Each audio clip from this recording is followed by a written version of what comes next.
Bienvenidos al módulo Comunicación en la Extensión Rural de la asignatura Extensión Rural de la carrera Ingeniería Agronómica, perteneciente a la Facultad de Ciencias Agrarias de la Universidad Nacional de Cuyo, Mendoza. Mi nombre es Georgina Santinón, soy licenciada en Comunicación Social y profesora de la Cátedra de Formación General y Extensión Rural de esta facultad. Para comenzar, los invito a analizar el ecosistema comunicativo en el que vivimos inmersos. Desde hace décadas, las tecnologías de información y comunicación han atravesado nuestra vida, permitiéndonos un mayor acceso a la información y también una hipercomunicación. Pero, ¿cuál es la naturaleza de la comunicación? La comunicación está ligada a nuestra naturaleza humana. Desde que nacemos tenemos conciencia de comunicación y la comunicación es una de las tantas herramientas que nos diferencian de otras especies, así como la razón, como lo es la comprensión del mundo a través de las significaciones, de darle sentido a las cosas, la capacidad de crear un lenguaje, que es un sistema de signos y códigos que nos permiten comunicarnos, e incluso la capacidad de comunicar desde intenciones definidas. Todo esto nos define como seres humanos y nos diferencia de otras especies. La comunicación está, por lo tanto, en la base de nuestra naturaleza humana. Comunicar viene del latín, que significa compartir, poner en común. Compartir, poner en común, nos está diciendo que la comunicación tiene relación con el otro. Para comunicarse o comunicarnos necesitamos de un otro. ¿Y qué compartimos o ponemos en común con el otro? Cosas que significan, cosas que tienen sentido para nosotros y para los demás. Por lo tanto, podemos decir que primero le damos sentido a las cosas y luego las comunicamos. Primero significamos, luego comunicamos. La comunicación humana es, por lo tanto, una herramienta natural que responde a una necesidad humana básica, que es la necesidad de relacionarnos con el otro, con el entorno, con quienes nos rodean. Hay un ejemplo muy claro de esta necesidad básica en la película El náufrago, en donde el náufrago se encuentra solo en la isla y necesita del otro tanto que convierte a una pelota en Wilson y lo hace su amigo, con el cual se relaciona permanentemente y lo ayuda incluso a poder salir a salvo de esa situación. Por lo tanto, la comunicación es un proceso humano fundamental de intercambio de expresiones significativas entre personas que nos enmarca como individuos y como sociedad. Fíjense la importancia de la comunicación, que nos ayuda a construirnos como personas y como sociedad. De ahí que también la comunicación tiene una vital importancia en la formación de la sociedad y la formación de la cultura, ya que todas las interacciones comunicativas permiten la socialización, nos permiten socializarnos, empezar a formar parte de la escuela, de la familia, del barrio, del trabajo, empezar a interactuar y poder ser parte de esos grupos sociales, conformar también la sociedad. Y todos los intercambios comunicativos que se dan en esa socialización van tejiendo algo que se denomina cultura. La cultura es el resultado de todos estos intercambios comunicativos que se dan en la sociedad y representa a todo lo que hace una sociedad determinada en el plano mental, material, espiritual. Es decir, sus creencias, sus conocimientos, sus ideologías, sus formas de ser, sus prácticas, absolutamente todo es parte de la cultura. La comunicación, por lo tanto, es quien permite crear y transmitir la cultura de generación en generación. Por otra parte, la comunicación implica dos procesos fundamentales en el desarrollo de una persona y en el desarrollo de una sociedad. Implica la información, es decir, todo el plano de los conocimientos, de las ideas, y también implica el plano de la relación con el otro, del intercambio, esto de poder pertenecer, poder saber y pertenecer están implicados en la comunicación. Por lo tanto, trabajar la comunicación personal nos ayuda a mejorar nuestras interacciones en el plano de la información, es decir, del mensaje, y también en los vínculos o en las relaciones que vamos tejiendo a través de los procesos comunicativos. Para ello también, a lo largo de nuestra vida, hemos tenido que desarrollar competencias comunicativas, que son capacidades que nos permiten conectarnos, entendernos, relacionarnos. Y algunas de ellas las desarrollamos apenas nacemos, pero sin embargo todas y absolutamente todas van a tener que seguir desarrollándose a lo largo de nuestra vida. Fíjense, la primera competencia es la competencia lingüística, que es la capacidad de utilizar la lengua para comunicarnos, de utilizar los signos verbales, la palabra. La competencia lingüística la desarrollamos apenas aprendemos a hablar, a escribir en la escuela, pero también seguimos aprendiendo acerca de esta competencia al mejorar nuestro vocabulario, por ejemplo, o al incorporar nuevos idiomas. La competencia paralingüística es la capacidad que tenemos de utilizar los signos no verbales para la comunicación. Gestos, ademanes, miradas, tonos de voz, imágenes, colores, sonidos. Absolutamente todo eso comunica y tiene que ver con la competencia paralingüística. Competencia sociocultural es aquella que nos permite adaptar nuestras comunicaciones al entorno sociocultural en el que pertenecemos, adaptarnos a las normas, a las reglas y a las cuestiones de gusto social propios de nuestra cultura.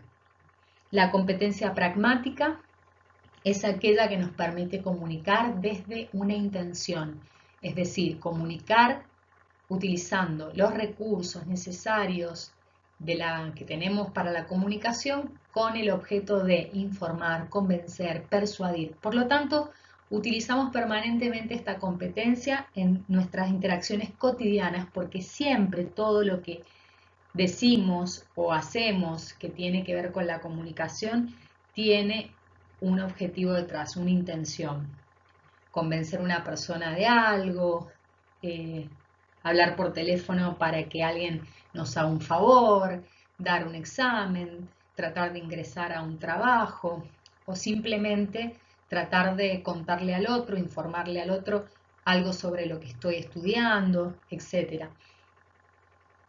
La competencia proxémica es una competencia que tiene que ver con el uso de los espacios en la comunicación, que es muy importante, aunque es muy implícito, pero los espacios, las distancias permiten también una mejor relación y comunicación entre las personas. Por ejemplo, el saludo de manos es justamente una marca de distancia entre dos personas que no se conocen.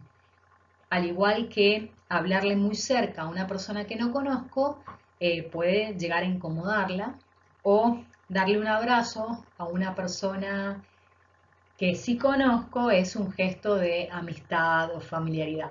El espacio es vital para la comunicación. La competencia ideológica es esa capacidad que tenemos los seres humanos de poder comunicarnos atenuando nuestras diferencias ideológicas. Bien, es decir, poder comunicarnos con el otro más allá de nuestras diferencias ideológicas en cualquier sentido, en política, religión, en filosóficas, cualquier tipo de diferencia ideológica que tengamos, poder conversar con el otro, ya sea de fútbol, ya sea de religión, ya sea de política, y siempre manifestando nuestras opiniones con respeto hacia el otro. Y la competencia tecnológica, por último, esa capacidad que tenemos los seres humanos de aprender a usar dispositivos tecnológicos para la comunicación, y ustedes sabrán muy bien que desde que nacemos estamos aprendiendo a usar dispositivos tecnológicos. cuando empezamos a escribir lápiz y papel, hasta toda la cantidad de dispositivos tecnológicos que tenemos que utilizar hoy para comunicarnos, una computadora, un celular, distintos programas, descargar una app, manejar una nueva televisión y justamente armar una plataforma digital o usar las redes sociales, todo tiene que ver con la tecnología e incluso los adultos mayores podemos ver cómo siguen aprendiendo, por lo tanto esta competencia nos atraviesa a lo largo de nuestra vida.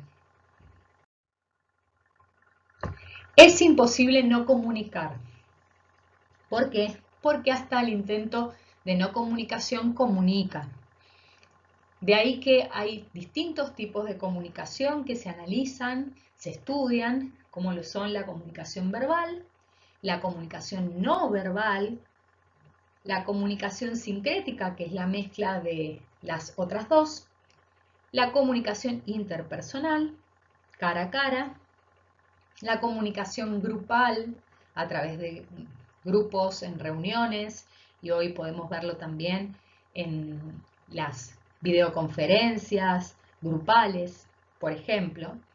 La comunicación directa, que es también cara a cara, frente a la persona. La comunicación masiva, que es aquella comunicación que llega a la masa, a una cantidad de gente innumerable que se encuentran en distintos lugares, espacios y tienen diferencias, pero son todas, pero tienen algo en común, que es que todos pertenecen a la audiencia de los medios masivos de comunicación. La comunicación mediática, justamente, que es aquella que se da a través de los medios masivos de comunicación social. Y la comunicación mediada, que es aquella que se da a través de un dispositivo tecnológico, llámese celular, computadora, etc. Vemos también la importancia de lo no verbal, que es fundamental, ya que tenemos un 7% solamente de comunicación a través de palabras, todo lo demás es a través del lenguaje no verbal. El lenguaje corporal representa un 55% de nuestras interacciones y nuestra voz un 38%. Decimos más a través de lo no verbal que de lo verbal. Desde hace muchos años se viene intentando explicar, justamente por la importancia de la comunicación y con la llegada de los medios masivos de comunicación social, se viene tratando de explicar la comunicación. Y bueno, en primer lugar, Claude Shannon en 1949, un matemático, se inspiró en el telégrafo, que fue un invento antecesor al teléfono, y realizó esta especie de modelo de comunicación llamado telegráfico o matemático, en el que podemos ver que ha utilizado varios elementos técnicos para explicar la comunicación humana. Sin embargo, más adelante, Roman Jakobson, un lingüista, es decir, un estudioso de los signos lingüísticos de la lengua, de la palabra, tomó el modelo de Shannon y lo adaptó un poco más a la humanidad, ¿no? A la comunicación humana. Dejó solamente dos elementos, el emisor y el receptor, el emisor quien emite un mensaje, el receptor quien lo recibe, e incorporó un canal, que es una vía por la cual se circula ese mensaje, un código, que es un sistema de signos utilizado para transmitir ese mensaje, como puede ser una carta, por ejemplo, y un contexto. El contexto es cualquier situación específica, cualquier situación contextual que pueda influir en esa comunicación. Por ejemplo, que durante una charla haya un timbrazo y las personas se asustan. O puede ser también un contexto sociocultural, como por ejemplo estar realizando una clase en un contexto de pandemia, como es el que estamos viviendo en la actualidad. Este modelo, el de Roman Jakobson, es considerado el modelo tradicional y ha sido el más difundido y seguramente el que hemos aprendido en la escuela. Sin embargo, hasta el modelo de Roman Jakobson presenta algunos problemas, ya que no tiene en cuenta barreras que tenemos los seres humanos para la comunicación, barreras fisiológicas, físicas, que pueden ser la sordera, por ejemplo, filosóficas, que son formas distintas de entender el mundo, barreras psicológicas que nos pueden influir, como por ejemplo el miedo, la culpa, la inseguridad, barreras culturales que hacen que no nos entendamos, ya que culturalmente entendemos distintas cosas y nos cuesta comunicarnos, y barreras semánticas que nos llevan a darle distinto significado por ahí a una misma palabra incluso. Y por supuesto los problemas que la comunicación atraviesa en la actualidad que tienen que ver con esta era digital, y en esta historieta podemos ver cómo se bromea con la deshumanización, la despersonalización en la que nos vemos inmersos, ya que tenemos mayores interacciones a través de aparatos electrónicos, dispositivos tecnológicos, que personalmente con los demás. Por lo tanto, la comunicación no es un mero traspaso de información justamente, no es sinónimo de información. La comunicación necesita un feedback, por lo tanto depende de la voluntad del otro, depende de la voluntad de parte de los dos sujetos intervinientes para que exista una verdadera comunicación. Fíjense en la historieta en donde se nota claramente que no hay una voluntad de parte de los dos sujetos por comunicarse por distintos factores, pero no se logra el feedback. No podemos hablar aquí de una comunicación. Así, Umberto Eco, un semiólogo italiano, genera un modelo alternativo de comunicación tomando toda la complejidad de la comunicación humana y también analizando la comunicación humana desde la significación. Umberto Eco es semiólogo o semiótico, que son aquellos que estudian los signos a través de los signos que hay en la sociedad. Y entonces él habla o dice una frase muy famosa que es: el hombre es un animal simbólico. Y con esto quiere decir que somos animales que le damos sentido a todo. Y justamente como le damos sentido a todo, la comunicación humana no es compleja, está cargada de sentido. Vean ustedes en el gráfico en donde el modelo alternativo semiótico de Umberto Eco ya no habla de emisor y receptor, sino que habla de sujetos. Sujeto 1, sujeto 2, que pueden ser individuales o colectivos y que tienen una voluntad de comunicarse, quieren decir o quieren comprender. Un mensaje que está conformado por un lenguaje, que puede ser un lenguaje verbal, no verbal, sincrético, una comunicación que se da directa o mediada, es decir, de forma directa, cara a cara, o mediada a través de algún dispositivo tecnológico, o mediática, faltaría, que es a través de los medios masivos de comunicación. Y esta comunicación está influida por los conocimientos y creencias del mundo que tienen ambos sujetos, que pueden no ser iguales, el ámbito sociocultural donde se desarrolla esa comunicación, que puede ser que varía mucho uno de otro, por ejemplo, el ámbito de la familia, el ámbito laboral, el ámbito académico, el ámbito amistoso, todos son ámbitos de interacción en donde tenemos distintos códigos y formas de interactuar.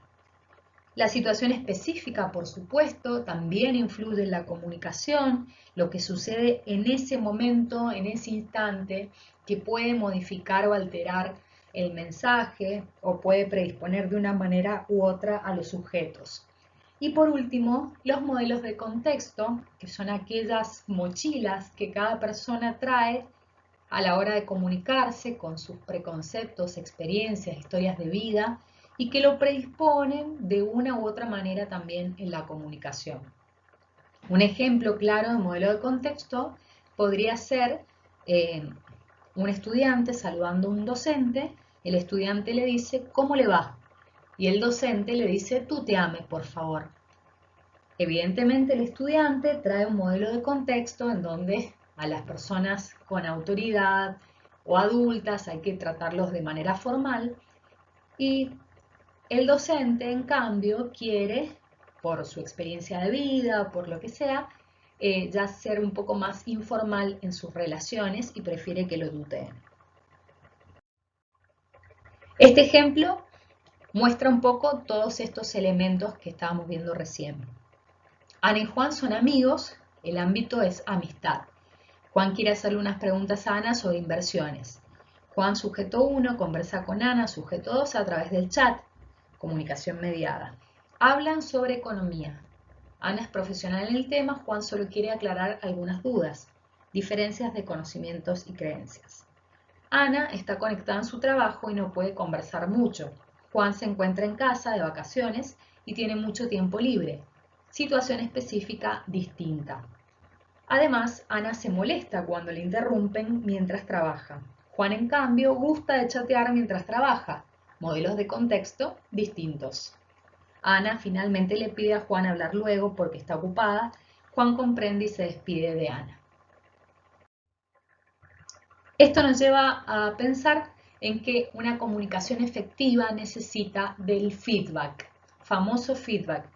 Y para lograr el feedback hay que tener en cuenta algunos de estos consejos. Pensar antes de hablar, generar diálogo con el otro, adaptarnos al receptor y a la situación, recordar nuestras intenciones cada vez que queramos comunicarnos, seleccionar el momento, el lugar y el canal adecuados para la comunicación, pensar en cómo decir las cosas, evitando ser agresivos, preguntando si entendieron, y ser empáticos y por supuesto mostrarle siempre interés al que habla.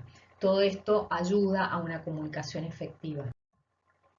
Y el elemento más importante de la comunicación efectiva es la escucha activa, que tiene que ver con disponernos psicológicamente, escuchar al otro observándolo y expresándole que lo escuchamos, sin distraernos, sin interrumpirlo, sin rechazar sus sentimientos o tener el síndrome de experto y contraargumentar. Son distintas formas de, de empeorar la comunicación. Tenemos que tratar de que la escucha activa nos permita justamente ser empáticos y generar una buena relación para la comunicación. Finalmente, podemos decir que en esta complejidad son más los intentos de comunicación que las comunicaciones efectivamente logradas. Son más las veces que intentamos comunicarnos de las que creemos. Aunque vivamos en la era de la comunicación, en la era digital, en el ecosistema comunicativo por excelencia, la comunicación es algo que nos cuesta y mucho, y es algo fundamental en nuestra vida. Para reflexionar y compartir les pido que recuerdan o reconozcan alguna situación comunicativa que hayan experimentado y traten de reconocer algunos de estos elementos que vimos en el modelo alternativo de Umberto Eco. Comunico, luego existo. Qué importante que es esta frase, y es tomada de una frase, de un refrán muy importante, una frase muy importante que dijo un filósofo, Descartes, pienso, luego existo. Bueno, comunico, luego existo, ¿qué significa? Que si no comunicamos, no existe. Lo que no se comunica no existe. Por lo tanto, hay que empezar a transitar el camino de la comunicación de manera consciente. Tenemos que lograr que nuestras comunicaciones sean efectivas para mejorar en el plano personal, profesional y como sociedad. Comunicar de forma consciente, también atendiendo a nuestros públicos. Los públicos son todos esos grupos con los que interactuamos en la vida cotidiana y que cumplen un rol en la consecución de nuestros objetivos y a la vez tienen distintos intereses, expectativas acerca de nosotros.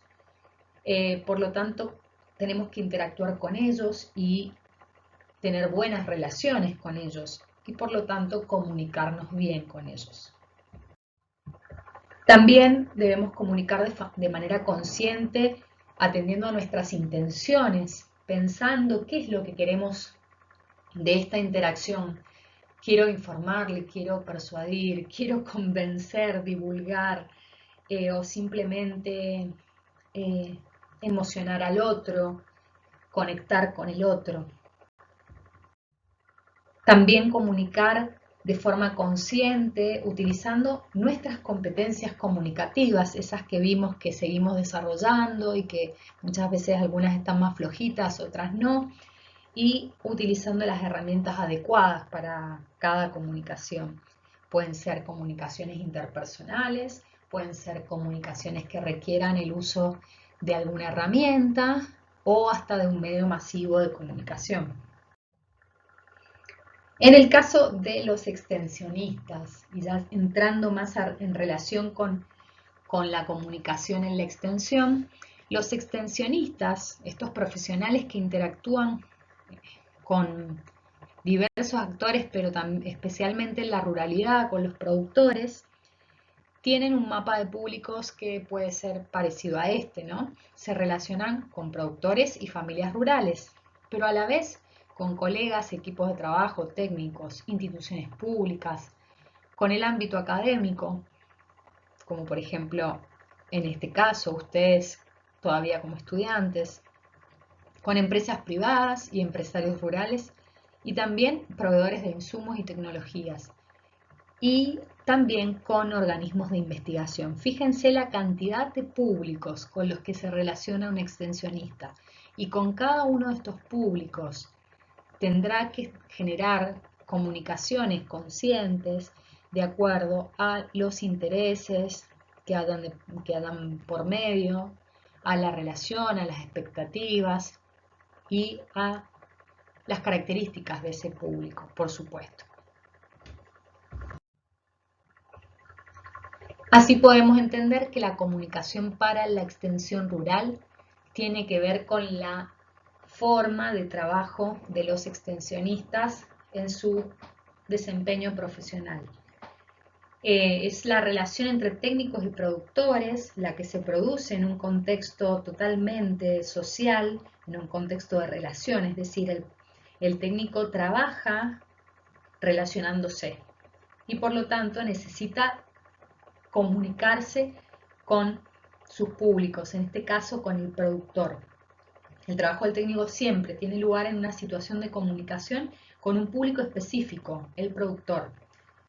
Fíjense lo que dice Paulo Freire, un pedagogo brasileño, muy importante, que ha estudiado, bueno, habló mucho acerca de la relación de la extensión y la comunicación.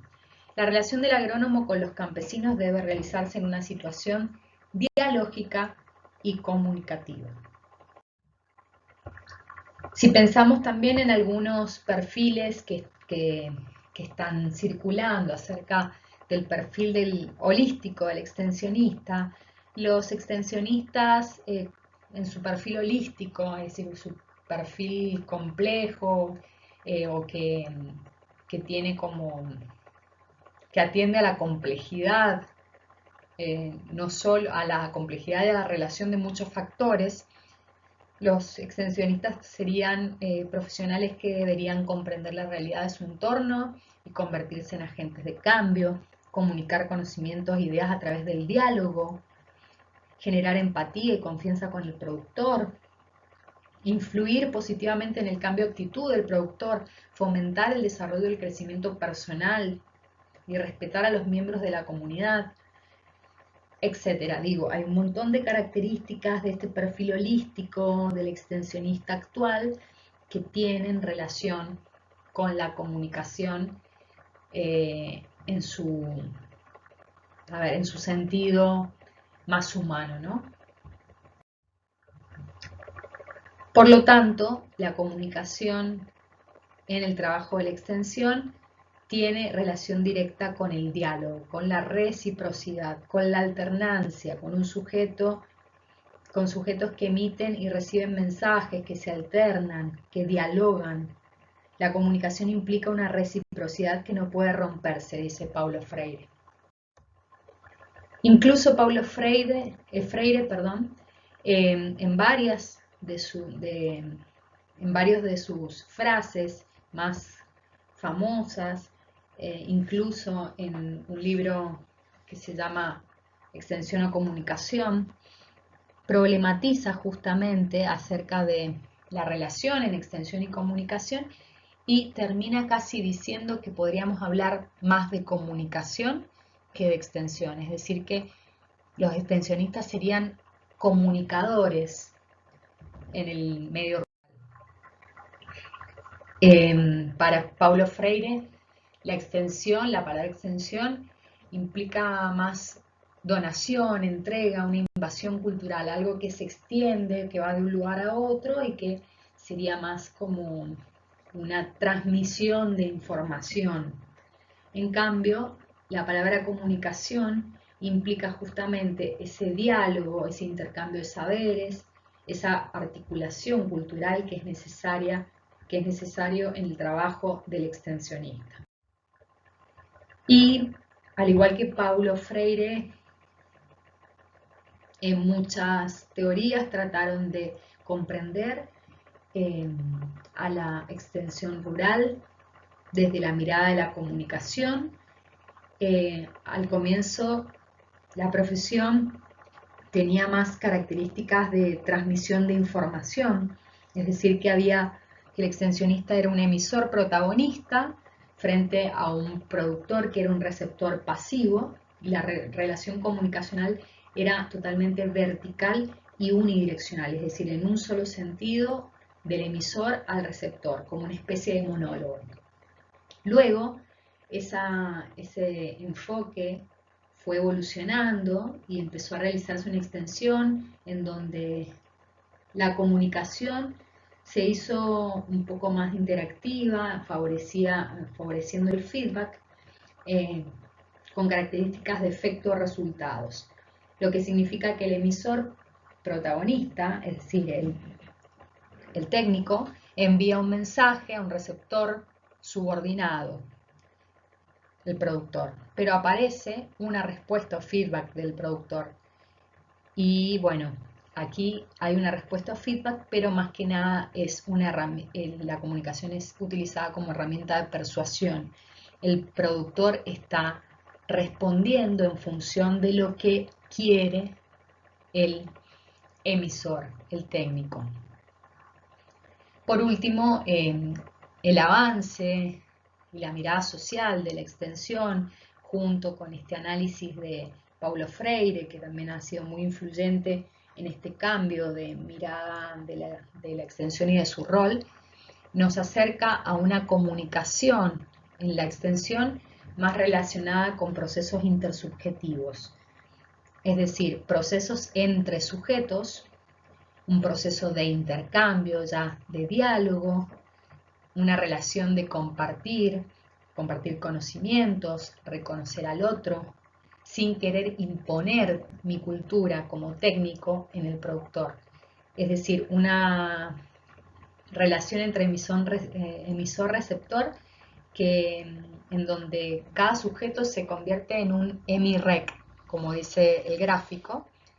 Son emisores y receptores alternándose y por lo tanto hay una cuestión dialógica, se comparte realmente el conocimiento y hay un reconocimiento del otro y de la importancia de su aporte. Por lo tanto, el extensionista es un comunicador en el ámbito rural y la comunicación es para el extensionista un vehículo para poder despertar y generar fuerzas internas en las comunidades que les permitan transformar las estructuras y apropiarse de los conocimientos para mejorar sus niveles de vida. La comunicación es una herramienta para la transformación social.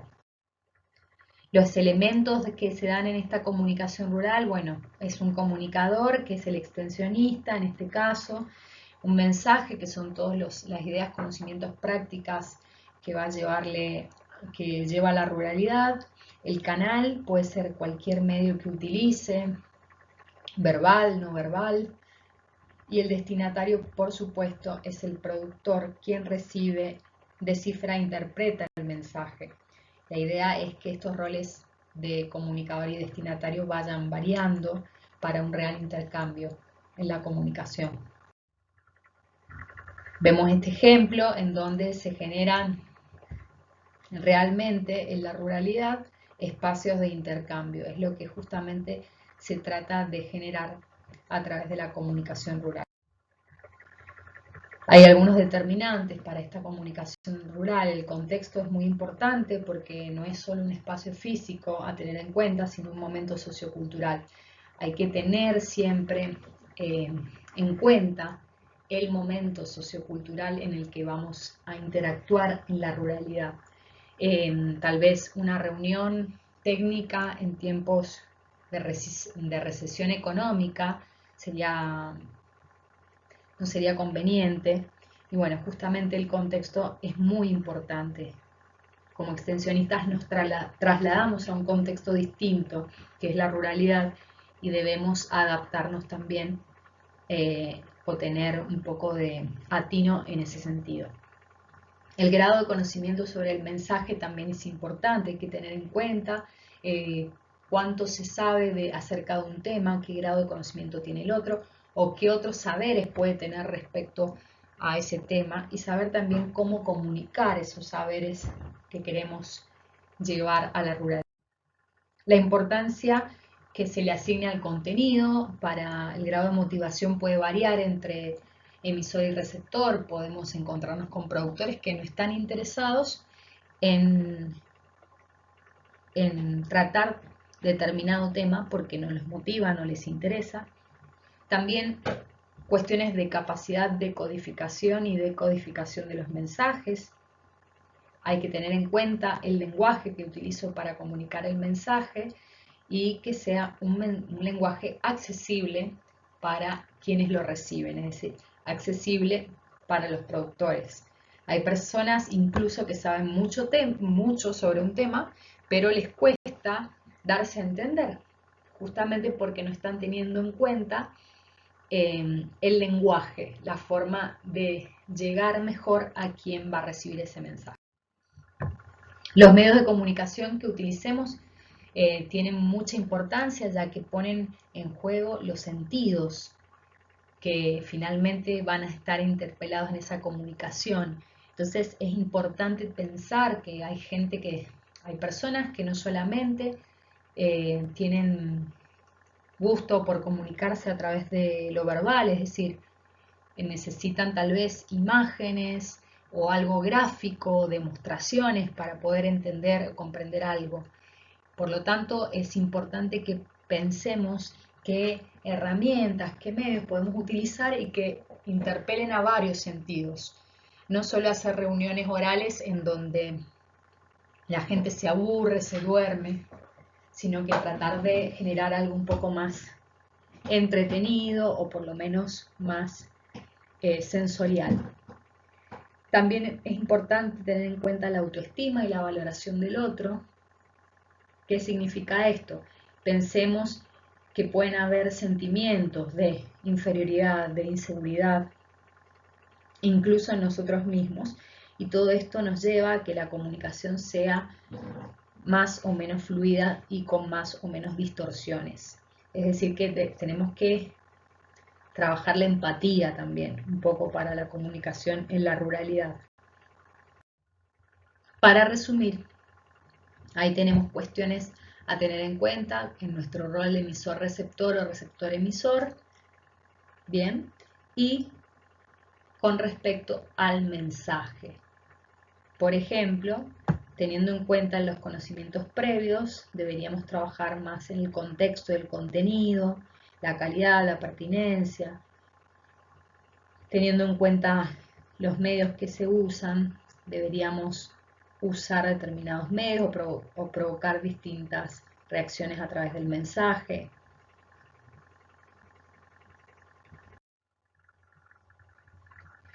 De esta manera es muy importante poder planificar la comunicación rural, identificando el tema que queremos abordar, nuestros objetivos, a quiénes nos dirigimos, cuál va a ser el mensaje en concreto, qué canales deberíamos usar para llegar mejor, comunicar mejor, cómo, qué ayudas podemos llegar a sumar para interpelar más lo sensorial de los participantes, en qué contexto, en qué momento adecuado, en qué situación, en qué lugar, y por último, cuáles podrían ser los resultados.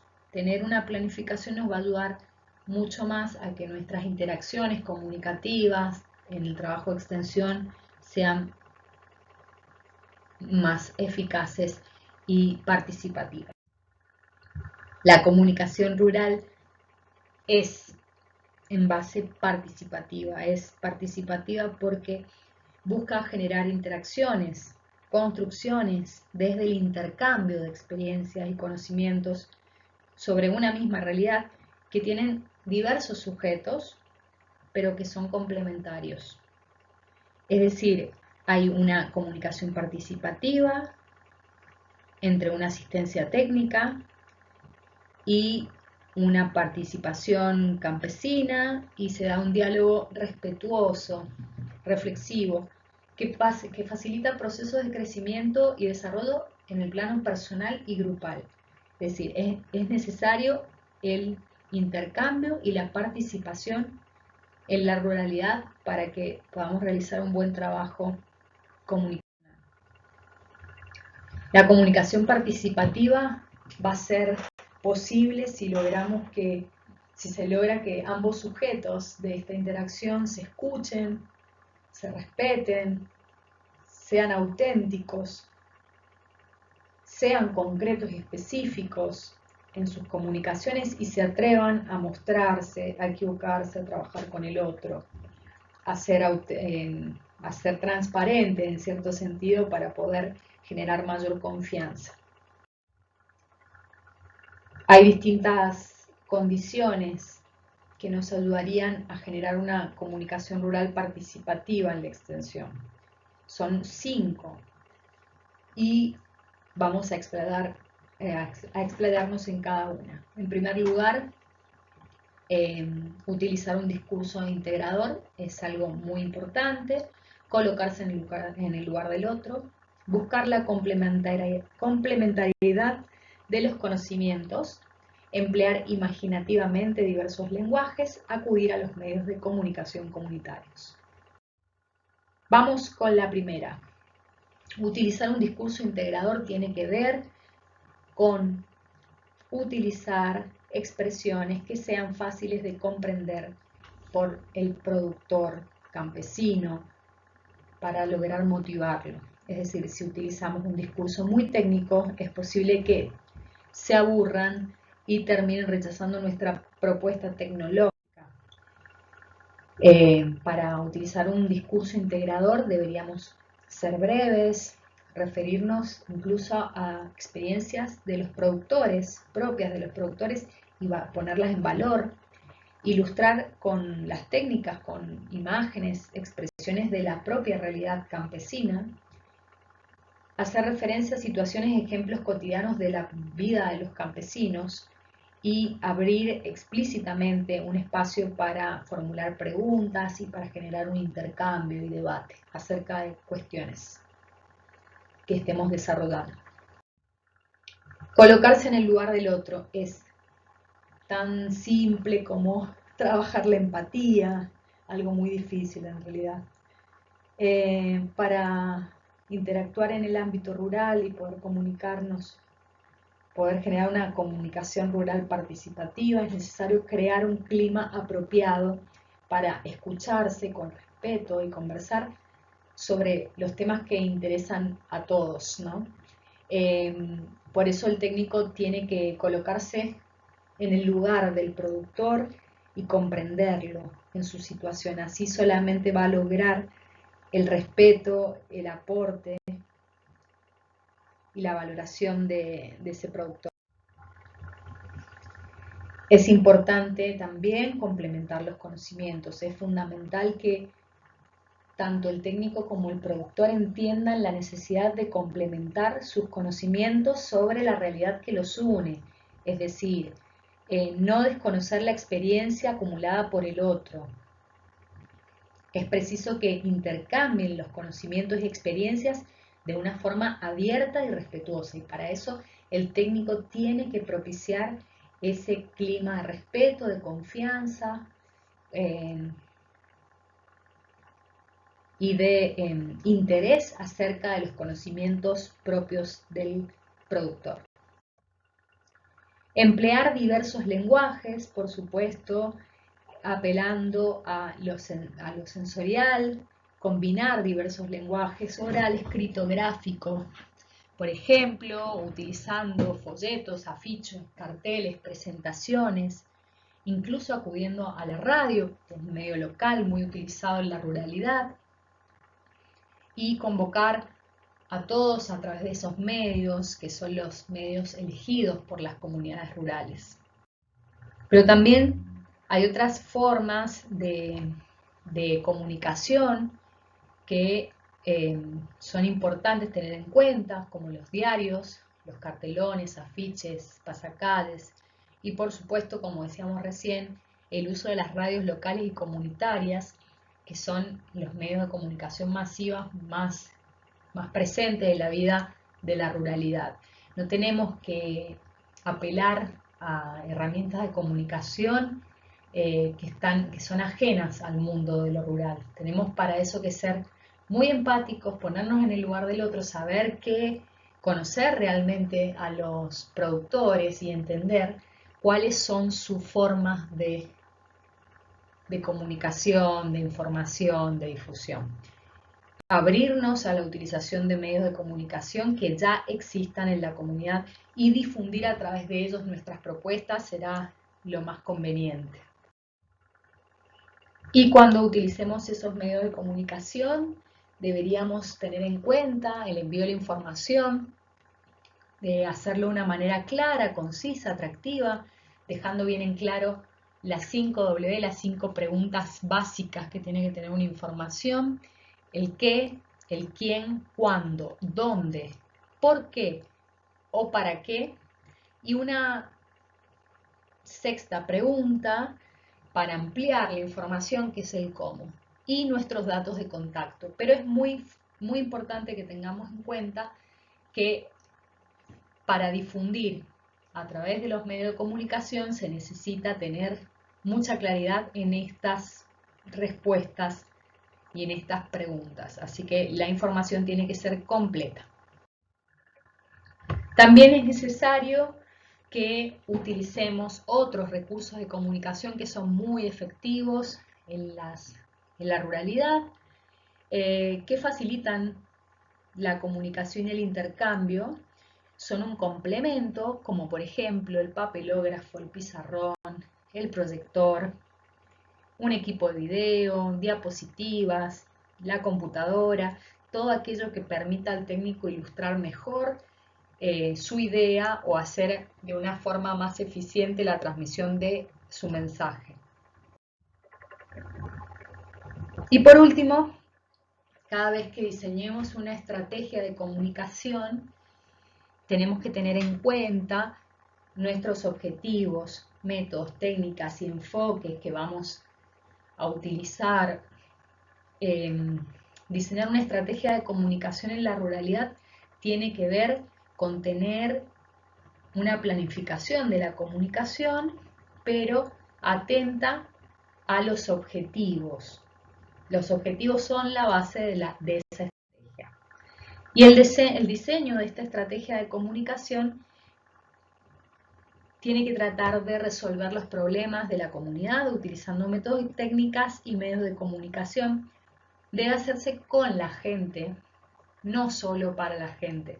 Por eso es importante convocar a los productores, convocar a la comunidad a trabajar en este desarrollo de la planificación de la comunicación, tratando de conciliar posiciones, la de la población y la de la dirección del proyecto, de acuerdo a la experiencia y dependiendo de la situación contextual, ¿no? Cualquier proyecto que necesite de una planificación de la comunicación debe hacerse también en este mismo ámbito de participación con todos los sujetos de la ruralidad.